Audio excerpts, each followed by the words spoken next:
ডিগবৈ সমীৰ আলী নামৰ ব্যক্তি নিৰুদ্দেশ। ডিগবৈ লাচিত নগৰ নিবাসী স্বৰ্গীয় হুছেইন আলী আৰু নুৰজাহান বেগমৰ দ্বিতীয় পুত্ৰ সমীৰ আলী বয়স ৩৫ যোৱা ১ ডিচেম্বৰ তাৰিখৰ পৰা ব্যক্তিজন নিৰুদ্দেশ হৈ আছে।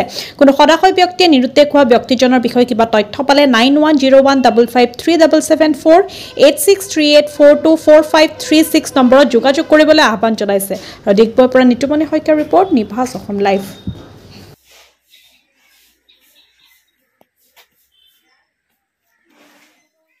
নমস্কাৰ, মোৰ দেৱৰ সমীৰ আলী ১ তাৰিখৰ পৰা ঘৰত অহা নাই, বিচাৰি আছোঁ। আমি থানাতো ক'লোঁ, এতিয়া থানা ছাৰহঁতে কি ক'ব। ফেচবুকতো এৰিছোঁ, কোনোবা যদি পায় আমাক এইটো নাম্বাৰত যোগাযোগ কৰিব। আচ্ছা, কিমান দিন হ'ল? ১ তাৰিখৰ পৰা? ১ তাৰিখৰ পৰা আজি ৬ তাৰিখলৈ হৈ গ'ল। ক'ৰবাত যাম বুলি ওলাই গৈছিল নেকি?